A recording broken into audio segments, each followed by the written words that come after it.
के कर्नाटका बुलेटिन में आपका स्वागत है। मैं हूं अश्विनी आपके साथ। चलिए शुरू करते हैं आज की खबरों का सिलसिला। उससे पहले एक नजर आज के मुख्य समाचारों में।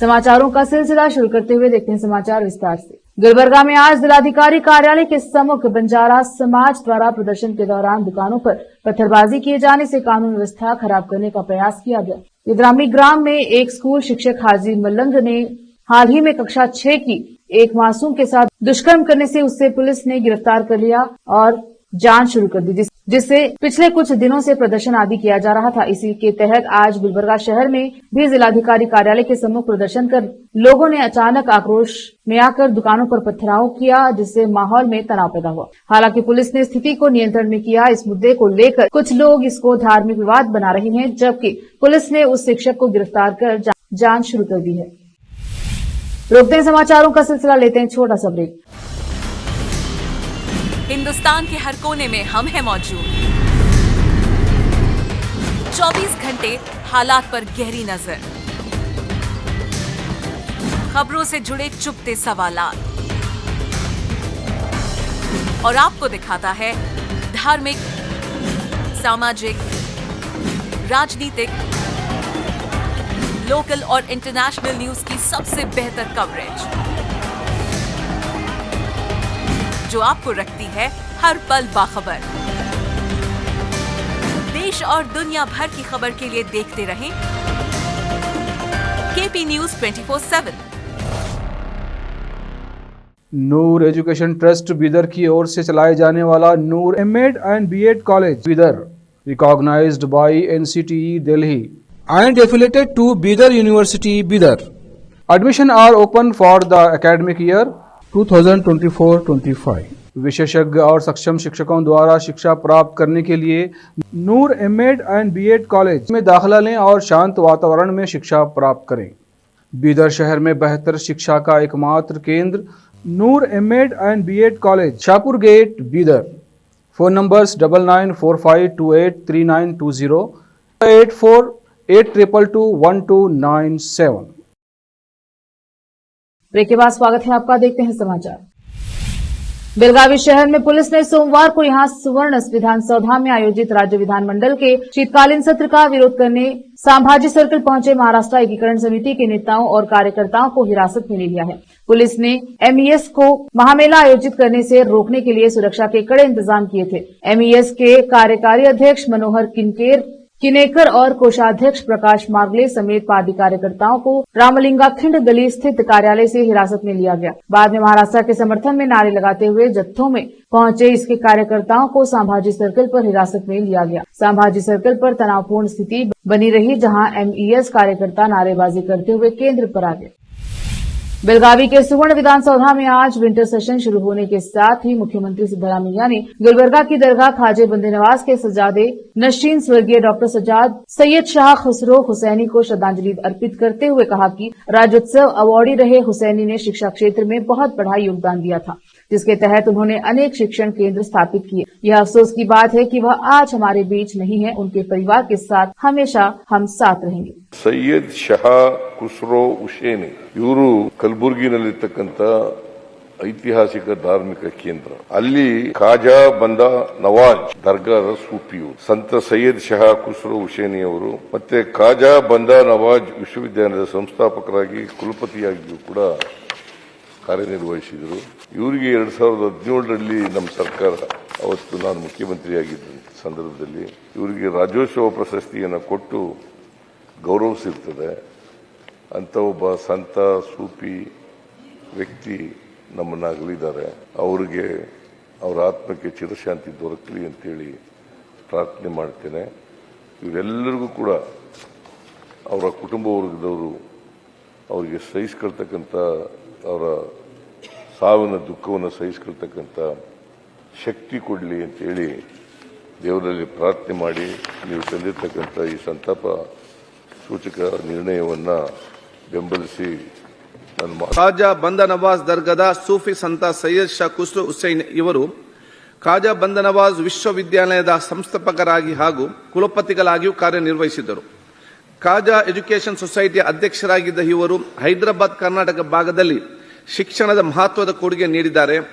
ಮಹಿಳೆಯರ ಶಿಕ್ಷಣಕ್ಕೆ ಆದ್ಯತೆ ನೀಡಿ ಅಕ್ಷರ ದಾಸೋಹ ಸೇವೆಯಲ್ಲಿ ತೊಡಗಿಸಿಕೊಂಡಿದ್ದ ಇವರಿಗೆ ಕರ್ನಾಟಕ ಸರ್ಕಾರವು 2017ರಲ್ಲಿ ರಾಜ್ಯೋತ್ಸವ ಪ್ರಶಸ್ತಿ ನೀಡಿರುತ್ತದೆ. ಖ್ಯಾತ ಸೂಫಿ ಸಂತರಾಗಿದ್ದ ಸೈಯದ್ ಶಾ ಖುಸ್ರು ಹುಸೈನ್ ಅವರು ದಿನಾಂಕ 6/11/2024 ನಿನಾದ ಹೊಂದಿರುತ್ತಾರೆ. कर्नाटका विधानसभा में सोमवार को शीतकालीन सत्र के पहले दिन वक्फ मुद्दे पर हंगामा हुआ और विपक्षी भाजपा ने इस मुद्दे पर तत्काल चर्चा की मांग की. श्रद्धांजलि के बाद जब विधानसभा अध्यक्ष यूटी खादर ने यहां सुवर्ण विधान सौधा में अनुभव मंडप की एक बड़ी पेंटिंग के अनावरण का उल्लेख करना चाहा तो विपक्ष के नेता आर अशोक ने कुछ भाजपा विधायकों के साथ मांग की कि उनके स्थगन नोटिस के आधार पर पहले वक्फ मुद्दे पर चर्चा की जाए. अनुभव मंडप बसवा कल्याण में स्थित 12वीं शताब्दी का आध्यात्मिक केंद्र है, जिसका नेतृत्व समाज सुधारक बसवन्ना और अन्य लोग करते थे, जहां समकालीन सामाजिक और राजनीतिक मुद्दों पर चर्चा होती थी. अशोक ने कहा, आप यहां अनुभव मंडप की बात कर रहे हैं, जबकि बसवन्ना के कई मंदिर वक्फ की संपत्ति बन गए हैं. जब भाजपा नेताओं ने इस मुद्दे को उठाने की कोशिश की तो अध्यक्ष ने कहा कि उन्हें बाद में इसे उठाने की अनुमति देंगे, लेकिन सत्तारूढ़ कांग्रेस के सदस्यों ने इस पर आपत्ति जताई, जिसके परिणाम स्वरूप अराजकता फैल गई. फिर से रोकते हैं समाचारों का सिलसिला, लेते हैं छोटा सा ब्रेक. हिंदुस्तान के हर कोने में हम हैं मौजूद. 24 घंटे हालात पर गहरी नजर, खबरों से जुड़े चुपते सवालात और आपको दिखाता है धार्मिक, सामाजिक, राजनीतिक, लोकल और इंटरनेशनल न्यूज की सबसे बेहतर कवरेज जो आपको रखती है हर पल बाखबर. देश और दुनिया भर की खबर के लिए देखते रहें KP news 24/7. Noor education trust Bidar की ओर से चलाए जाने वाला Noor MEd and BEd college Bidar recognised by NCTE Delhi and affiliated to Bidar University, Bidar. Admission are open for the academic year 2024-25. विशेषज्ञ और सक्षम शिक्षकों द्वारा शिक्षा प्राप्त करने के लिए नूर एमएड एंड बीएड कॉलेज में दाखिला लें और शांत वातावरण में शिक्षा प्राप्त करें. बीदर शहर में बेहतर शिक्षा का एकमात्र केंद्र Noor MEd and BEd college, Shahpur gate, Bidar. Phone numbers 9945283920 8482221297. Break के बाद स्वागत है आपका, देखते हैं समाचार. किसानों के प्रति राज्य सरकार की उदासीनता के विरोध में 13 दिसंबर को बेलगावी के सुवर्ण सौधा में विरोध प्रदर्शन किया जाएगा. यह घोषणा कर्नाटक राज्य किसान संघ के अध्यक्ष कोडिहल्ली चंद्रशेखर ने की. सोमवार को यहां पत्रकारों से बातचीत में उन्होंने कहा कि विधानसभा चुनाव से पहले कांग्रेस ने घोषणा पत्र में कृषि से जुड़े वादे किए थे, वे भूल गई है. उन्होंने आरोप लगाया किसान हितैषी सरकार होने का दावा मुख्यमंत्री सिद्धरामैया के शब्दों तक ही सीमित है. उन्होंने रोष व्यक्त करते हुए कहा, मुख्यमंत्री के रूप में बीएस येदियुरप्पा के कार्यकाल के दौरान सिद्धरामैया ने लागू किए गए कृषि कानूनों की आलोचना की थी.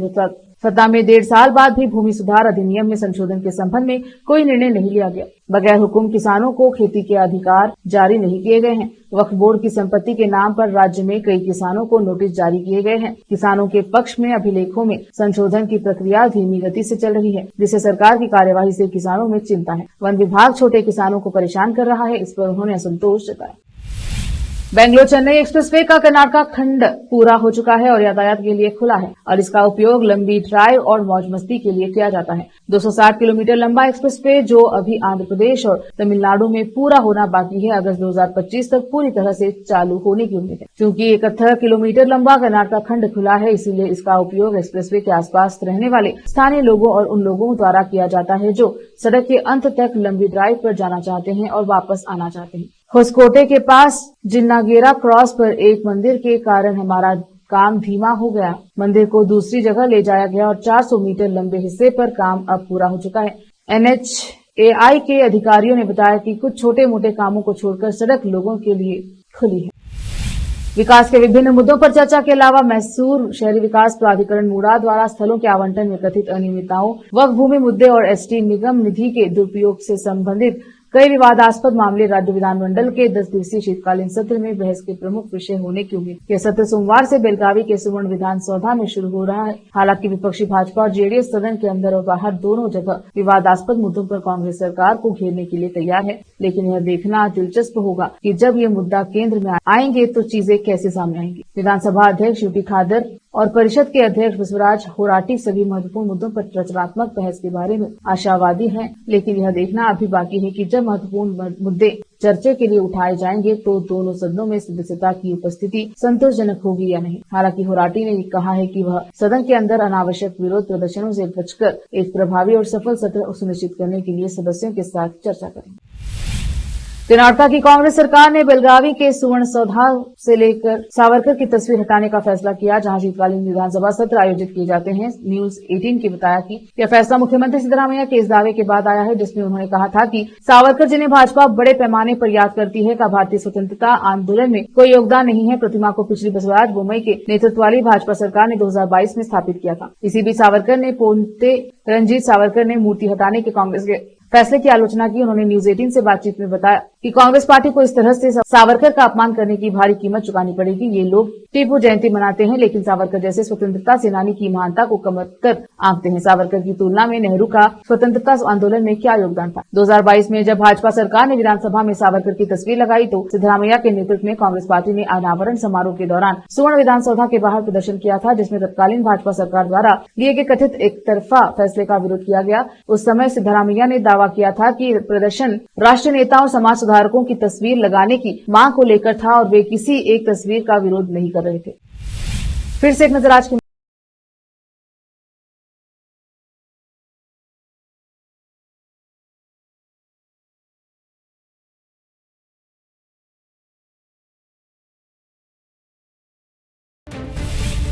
कर्नाटका विधानसभा में वक्फ मुद्दे पर हंगामा। किसान 13 दिसंबर को सुवर्ण सौधा पर विरोध प्रदर्शन करेंगे।